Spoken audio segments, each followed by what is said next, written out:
Praise the Lord. கர்த்தர் நல்லவர். இந்த நாளில் தேவனுடைய வார்த்தையை நாம் தியானிப்போம். ஆதியாகமத்தின் புஸ்தகம் 32ஆம் அதிகாரம் அதோடைய 1-2 வசனத்தை நாம் வாசிக்கிறோம். யாக்கோபு பிரயாண பண்ணுகையில் தேவ தூதர்களை அவன் சந்தித்தார்கள். யாக்கோபு அவர்களை கண்டபோது இது தேவனுடைய சேனை என்று சொல்லி இந்த ஸ்தலத்துக்கு மக்னாஹீம் என்று பெயரிட்டான். அல்லேலூயா.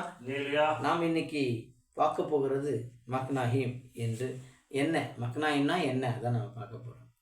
இந்த யாக்கோபு லாமான் கிட்ட இருந்து என்ன செய்கிறாரு, கடந்து வராரு. லாமானுடைய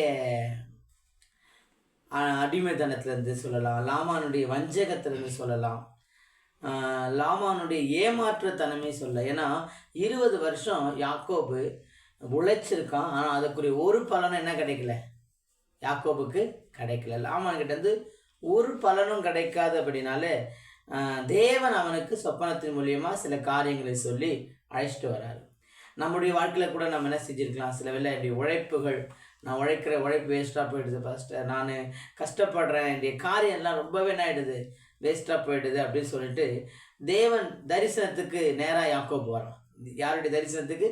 தேவனுடைய தரிசனத்துக்கு. ஏன்னா யாக்கோபை தேவன் அவருடைய தகப்பன் தாய் விட்டு வரும்போது அவர் தரிசனம் தர்றார். அந்த தரிசனம், அந்த இடத்துக்கு யாக்கோபு பேர் வைக்கிறார் பெத்தேல். என்னென்ன வச்சாரு?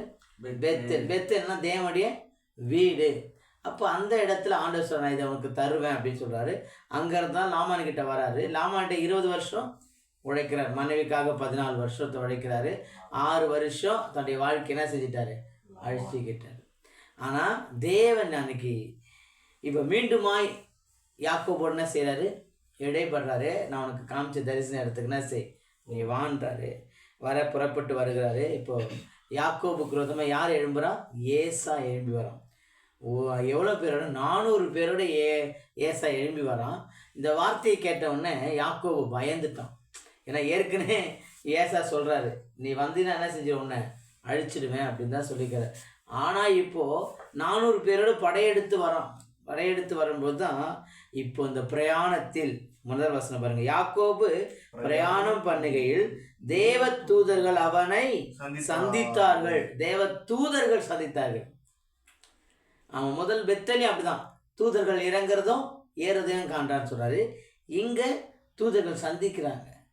இப்போ இந்த சந்திக்கிறத தான் யாக்கோபு என்ன சொல்றாரு, யாக்கோபு அவர்களை கண்டபோது இது தேவனுடைய சேனை என்று சொல்றார். சேனை என்று சொல்லி இந்த ஸ்தலத்துக்கு மக்னாஹீம் என்று பேர் எடுக்கிறார்.